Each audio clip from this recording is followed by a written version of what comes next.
So we got Arsenal this weekend, massive game considering the circumstances. They've been playing 3-4-3 recently. They're like us, they've changed recently to a 3 at the back. Do you expect Pochettino to match them up, or do you reckon he'll go 4 at the back and bring in Son, bring an extra attacker? Well, the last few games at home we've been absolutely sensational. We've played a back 4. Yeah. And I think it's easier to play a back 4 when Rose is not fit. I think when you've got Danny fit and Walker the way he plays and attacks with the pace that they both have, I think it's easier to play with a 3 at the back because you get all your width from Rose and Walker. And while Ben Davies has did very well, he doesn't offer the same pace as Danny Rose. So consequently, maybe fits better into a back 4 than a back 5. Mainly because he can't get forward as quickly as what Danny can, but not many people can. There's only a few of us left. But no, I don't know what he'll do. But if it was me, I'd be tempted to match them up and believe that my players are better than his. Okay.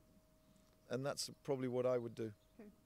I think we have another question from Twitter. Yeah, we've got one from Stevie Ruffs. What was the favourite goal you scored for Spurs?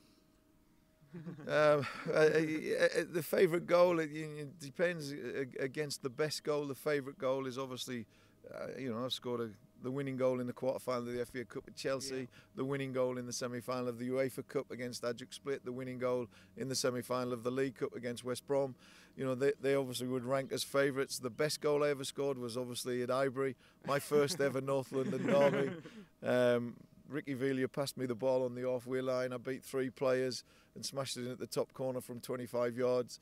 That would rank as my best ever goal, and the fact that it was done in my first NLD made it all the more special. And obviously it's something that whenever the Arsenal fans tweet me with nasty remarks, I can always throw back at them. Okay, last question from Lee Piper.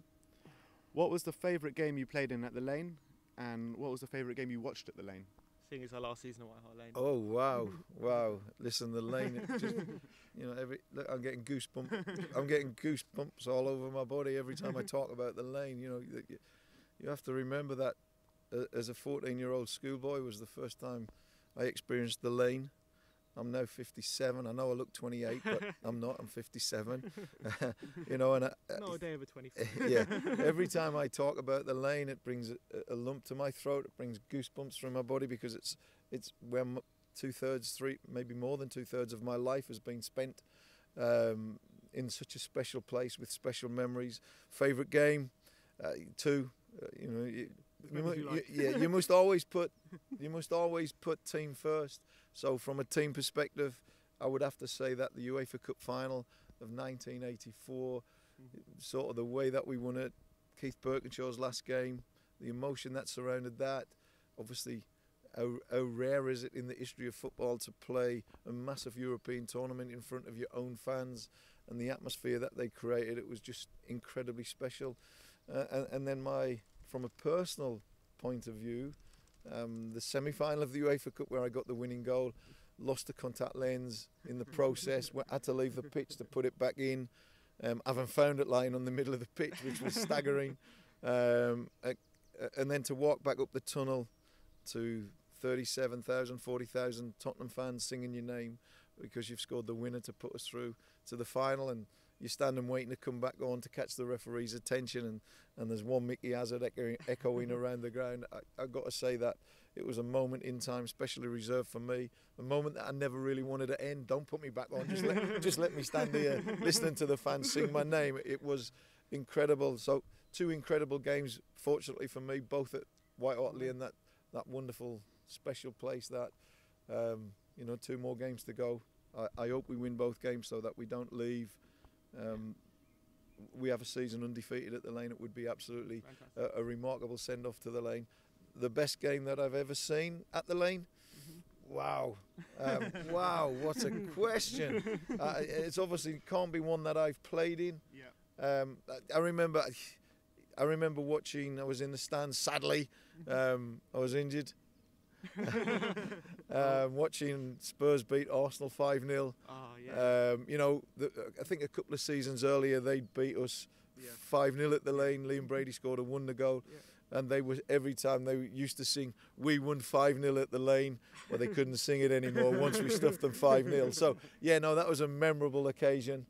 To win 5-0 at the Lane against the Gooners was absolutely sensational. And being a Spurs fan, of course, it means that much more as well. And you know what you guys don't realise, when you come through the system at Spurs, you know, it's inbred into you, this feeling about Arsenal and the rivalry, and it's not just a fan thing. If you're homegrown, it gets you in there. And every time we play them today, every time they play today, and I sit there at home thinking, "Oh, please lose, please lose." you know, last night, at the end of my game, I come walking in, someone says, "Arsenal just scored in the last minute, own goal." Oh no, I mean, it ruined my evening, you know. So no, it's inbred, and all the homegrown players are taught the same things, to what it means to the club, what it means to the fans. So anytime you beat Arsenal, anytime you score against Arsenal, it's just, and it's interesting, Darren Anderton, who we signed, I did a Q&A with him last week, and he spoke about playing against Arsenal and what it meant, and when he scored against them at Highbury, and I made the goal for him, and it was like amazing, you know. And I thought, wow, you didn't come up through the ranks. You spent 12 years here, so you learnt about it, but you didn't get it inbuilt into you like we did. Yet it was amazing. That's what it means. Do you think that's a bit lost with the kind of foreign players? Well, it certainly won't have the same meaning to them as it does us, and that's understandable. I'm sure if I went to Barcelona, they did try to sign me on many occasions. They wanted me to replace Messi. So they want, you know, if I went to Barcelona, maybe I wouldn't buy into the feelings between Madrid and Barcelona as big as because I'm in a foreign country. Whereas in here, I've came up through the system. I know everything about it. These guys have been signed, so I fully understand that they maybe don't. But when you've got homegrown talent in the team like Harry, Danny, and all the other young players that are coming through and played in there, they feed it onto them like we fed it onto Ozzy and Ricky and Archibald, what it meant to us. So it became the biggest game of the season for them too. And when I talk to Ozzy now about Arsenal, he's as nervous as me, you know, because he so badly wants to beat them too. So yeah, it doesn't maybe mean as much, but they still buy into it because it's fed into them by the homegrown talent. Who do you reckon out of the team in the 80s hated Arsenal the most? Apart from you. Oh wow, it's interesting. It's interesting. You know, I remember Rob Ward putting Charlie Nicholas into the stand, and absolutely still talks about it today. So we could get that in extreme detail. That'd be great. Yeah. No, it is. Yeah. So no, it means that it meant Stevie Perryman. You know, our most appearances ever. Something went in the region of 800 appearances. You know, clearly meant so much to him. To be in the dressing room when you're playing those games, you know, to listen. I got to be honest, it's very rare that I suffered nerves as a player, but when we were playing them, I could hear the noise from outside of the fans and how much it meant to them. And as you're coming into the ground, the fans are saying, "Come on, got to do it today, got to do it today." You know, we've got to do it every day, but this one is like, you've got to do it more. You got to, you know, so it meant everything, being in the dressing room and the tension in the dressing room, but the passion and the fire and desire to win.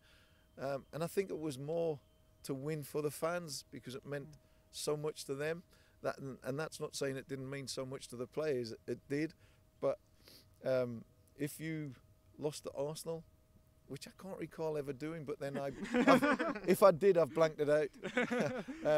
If you lost to them, you come back to White Hart Lane, it wasn't a place to be. Yeah. You didn't want to be playing. You wanted to be not even in the squad because you were going to get some stick, you know. So no. Listen, it means to everyone, and no doubt it means the same to them. The beauty of it is they've got all foreigners, so maybe they're not as up for it as we are.